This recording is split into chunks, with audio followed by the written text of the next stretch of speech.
श्री स्वामी समर्थ 24 मार्चला आहे होळीचा सण आणि या दिवशी तुम्हाला कोणी कितीही आग्रह केला तरी काही पदार्थ हे चुकूनही खायचे नाहीत।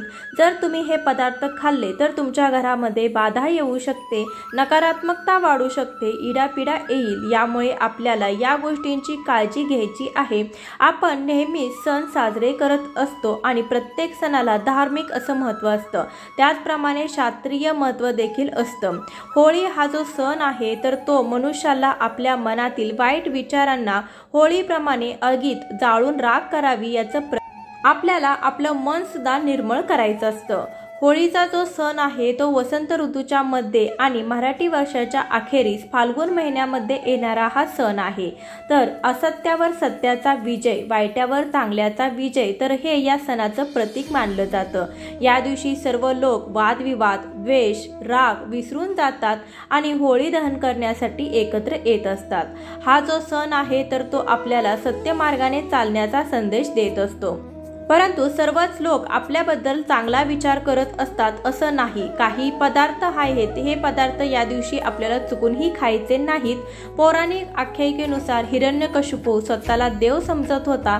त्याचा पुत्र प्रल्हाद हा भगवान विष्णूंचा भक्त होता आणि विष्णूशिवाय तो अन्य कोणाचंही पूजन करत नसे। त्यामुळे हिरण्यकशिपूला अत्यंत क्रोधित झाला आणि त्याने आपल्या बहिणीला म्हणजे होलिकेला प्रल्हादाला मांडीवर बसून अग्नीमध्ये प्रवेश करण्याचा आदेश दिला आणि होलिकेला अग्नीचा काहीही नुकसान होणार नाही असा त्याला वर प्राप्त होता। भगवान विष्णूंच्या कृपेने प्रल्हाद तर वाचला, होलिका मात्र होळीमध्ये जळून भस्म झाली। तर अशी थोडक्यात होळी या सणामागे आख्यायिका आहे। आता पाहूया की आपल्याला या दिवशी कोणते पदार्थ जे आहेत जे चुकूनही खायचे नाहीत। त्याचप्रमाणे आपल्याला काही गोष्टींची काळजी ही सुद्धा या दिवशी घ्यायची आहे। तर 24 मार्चला यावर्षी होळी हा सण साजरा केला जाईल। 25 मार्चला धुलिवंदन आहे। तर जी पौर्णिमा तिथी आहे तर ती 2 दिवस असणार आहे। त्यासोबतच धुलिवंदनाच्या दिवशी चंद्रग्रहण सुद्धा आहे आणि हे जे चंद्रग्रहण आहे तर ते छायाकल्प चंद्रग्रहण आहे। चंद्रग्रहणाचे जे काही नियम आहेत तर ते आपल्याला पाळायची गरज नाही, कारण की चंद्रग्रहण आहे तर ते भारतातून दिसणार नाही। 24 मार्च आणि 25 मार्च या दोन्ही दिवशी आपल्याला या वस्तू चुकूनही खायच्या नाहीत, नाहीतर तुम्हाला या ज्या वस्तू आहेत त्या नुकसानकारक ठरू शकतात। आपल्याला काही वस्तू खाणं हे कटाक्षाने टाळायचं आहे।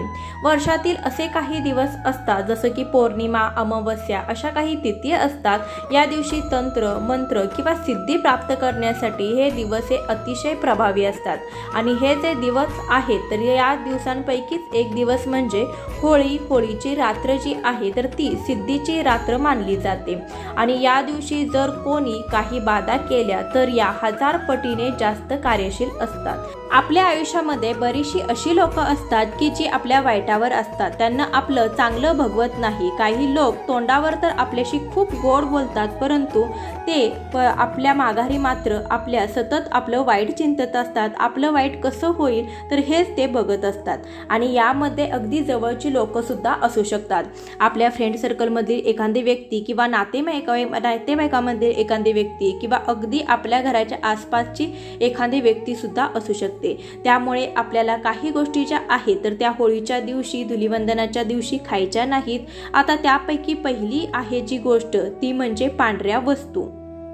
तर त्या वस्तू ज्यामध्ये मग पांढरी मिठाई असो किंवा खीर असो किंवा दही भात सुद्धा असेल, तर कोणी जर तुम्हाला खूप आग्रह करत असेल की हे खा तर आपल्याला हे पदार्थ चुकूनही खायचे नाहीत। तर बघा आता तुम्हाला जर मंदिरामध्ये पांढऱ्या रंगाचा प्रसाद मिळाला तर तोही तुम्ही खायचा नाही का? तर असं नाही।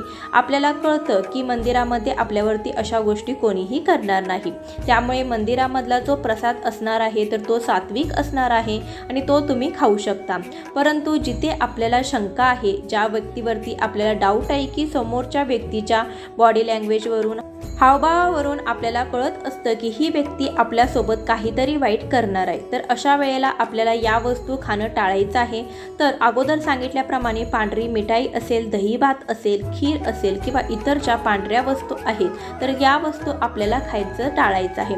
कारण की पांढऱ्या वस्तूवरती ज्या काही करणी बाधा आहेत किंवा नकारात्मक क्रिया आहेत तर त्या पटकन होत असतात आणि म्हणूनच कोणी जर तुम्हाला कितीही आग्रह केला तरी या वस्तू खाणे टाळायचे आहेत। यानंतर तुम्हाला जर एखाद्यावरती डाऊट असेल की ही व्यक्ती तुमचं वाईट चिंतत असेल किंवा या व्यक्तीच्या मनामध्ये तुमच्याबद्दल वाईट भावना असेल आणि त्या व्यक्तीने जर तुम्हाला एखादी पांढरी मिठाई आणून दिली किंवा सांगितलं की हा देवाचा प्रसाद आहे, मग आता प्रसादाला नाही म्हणता येणार नाही, त्यामुळे तुम्ही तो घ्या, मनोमन देवाची माफी मागा आणि त्यानंतर तो प्रसाद तुम्ही एखाद्या झाडाखाली ठेवून देऊ शकता।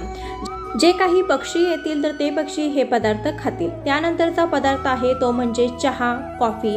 तर चहा, कॉफी हे सुद्धा अशा गोष्टी आहेत, यातून सुद्धा अशा ज्या क्रिया आहेत तर त्या पटकन केल्या जातात। त्यामुळे आपल्याला ज्या व्यक्तीवर संशय आहे अशा व्यक्तीने चहा, कॉफी पिण्याचा आग्रह केला तर तो पिऊ नका। यानंतर आहे ते म्हणजे खाऊचं पान किंवा विड्याचं पान। तर हे असं एक पान आहे, तर ते तुम्हाला जर कोणी देत असेल, एखादी व्यक्ती जिला तुमचं वाईट व्हावंसं वाटत असेल तर त्या व्यक्तीकडून पान खाणं सुद्धा टाळा। त्याचप्रमाणे लवंग, हिरवी वेलची, तर या वस्तू सुद्धा अशा आहेत की यावरती अशा ज्या नकारात्मक क्रिया आहेत, बाधा आहेत तर त्या पटकन केल्या जातात। तर ह्या वस्तूंचा म्हणजे व्हिडिओमध्ये मी तुम्हाला ज्या वस्तू सांगितल्या, पांढरी मिठाई असेल किंवा पांढऱ्या वस्तू असेल, यासोबत चहा, कॉफी असेल, खाऊचं पान असेल, लवंग असेल, वेलची असेल, तर अशा काही वस्तू आहेत त्या कोणीही कितीही आग्रह केल्या तर या वस्तू चुकूनही खाऊ नका। तसेच होळीच्या दिवशी तुम्हाला सकाळी लवकर उठायचं आहे, स्नान वगैरे आटोपायचं आहे। तर स्नान करताना तुम्ही आंघोळीच्या पाण्यामध्ये थोडंसं गंगाजल टाका किंवा थोडीशी हळद टाकू शकता, ज्यामुळे जी काही आपल्यावरती किंवा आपल्या शरीरावरती जी काही नकारात्मकता आहे तर ती देखील नष्ट होईल। यानंतर तुमचा जो मुख्य उंबरठा आहे तर त्याला हळदीचं लेपन देखील आपल्याला करायचं आहे। थोडीशी हळद आणि गोमूत्र एकत्र करून त्यामध्ये थोडंसं पाणी घालून तुम्ही याचं हळदीचं लेपन या उंबरठ्याला करायचं आहे। यामुळे बाहेरून जी काही आपल्या घरामध्ये बाधा येत असेल, जी काही नकारात्मक गोष्टी येत असतील तर त्यांचं जे प्रमाण आहे तर ते कुठेतरी कमी होत असतं। त्यामुळे आपल्याला ही जी एक गोष्ट आहे तर ती उंबरठ्यावरती करायचं आहे। उंबरठ्याला हळदीचं लेपन सुद्धा आपल्याला करायचं आहे। त्यासोबतच तुम्हाला या दिवशी बऱ्याचशा गोष्टींची काळजी घ्यायची आहे।